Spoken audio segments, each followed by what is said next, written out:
90% ആളുകളും ഏറ്റവും കൂടുതൽ കെയർ ചെയ്യുന്നത് വാഹനത്തിൻ്റെ പെയിൻറ്റിങ്, അതുപോലെ ഇൻറ്റീരിയർ കാര്യങ്ങളൊക്കെ ആയിരിക്കും, എയർ കണ്ടീഷൻ ഇതുപോലെയുള്ള കാര്യങ്ങളൊക്കെ ആയിരിക്കും.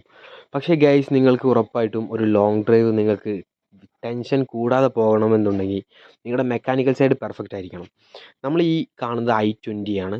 നമുക്ക് ഇതിൻ്റെ മെയിൻ പാർട്ടുകളൊക്കെ ഒന്ന് നമുക്ക് ചെക്ക് ചെയ്യാം. AC ഫിൽറ്ററാണ് ഇപ്പോൾ എൻ്റെ കയ്യിലിരിക്കുന്നത്. AC ഫിൽറ്ററിന് വലിയ കുഴപ്പമില്ല, അധികം ബ്ലോക്കുകൾ കാര്യങ്ങളൊന്നും തന്നെ കാണുന്നില്ല.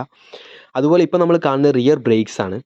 റിയർ ബ്രേക്സിൻ്റെ വീൽ സിലിണ്ടർ ഞാൻ ചെക്ക് ചെയ്തു. അതിന് ജാമോ കാര്യങ്ങളൊന്നും ഒന്നും തന്നെ ഇല്ല. രണ്ട് സൈഡ് നമ്മൾ ചെക്ക് ചെയ്യുന്നുണ്ട്.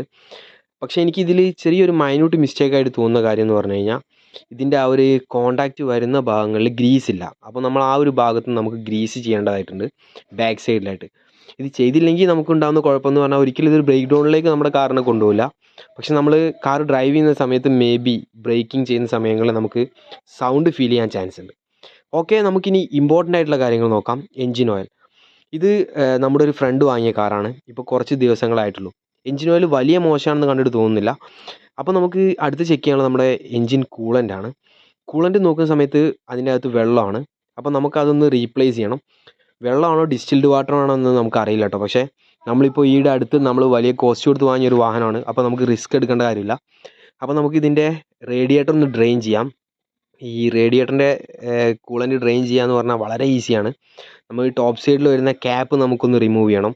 ഈ ഒരു i20യുടെ റേഡിയേറ്റർ നിങ്ങൾക്ക് ഡ്രെയിൻ ചെയ്യാൻ വേണ്ടിയിട്ട് ഒരു ഭാഗങ്ങളും തന്നെ അഴിക്കേണ്ട കാര്യമില്ല കേട്ടോ. ജസ്റ്റ് നിങ്ങൾ ആ ഒരു ഡ്രെയിൻ ബോൾട്ട് മാത്രം നിങ്ങൾ യൂസ് ചെയ്താൽ മതി. അത് നമുക്ക് വെള്ളമാണ് ഇതിൽ കാണുന്നത്. ഓക്കെ, അപ്പം നെക്സ്റ്റ് നമ്മൾ ചെയ്യാൻ പോകുന്നത് ഇതിൻ്റെ എൻജിൻ ഓയിൽ നമ്മൾ ഓൾറെഡി ചേഞ്ച് ചെയ്യുകയാണ്. അപ്പോൾ നമ്മൾ അതിൻ്റെ ഭാഗമായിട്ട് നമ്മൾ ഓയിൽ ഫിൽറ്റർ ചേഞ്ച് ചെയ്യുന്നുണ്ട്.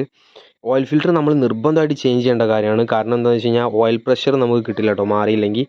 നമ്മളിനി എൻജിൻ ഓയിൽ നമ്മൾ ഫില്ല് ചെയ്യാൻ വേണ്ടി പോവാണ്. 5W30 ആണ് നമ്മൾ യൂസ് ചെയ്യുന്നത്. SM+ ഗ്രേഡ് വരുന്ന ഒരു ഓയിലാണിത്. BS6-നൊക്കെ റെക്കമെൻഡഡ് ആയിട്ടുള്ള ഓയിലാണ്. അപ്പം ഗുഡിയറിൻ്റെ ഓയിലാണ് നമ്മൾ യൂസ് ചെയ്യുന്നത്. അപ്പോൾ നമുക്കിനി ഓയിൽ ഫില്ല് ചെയ്യാം.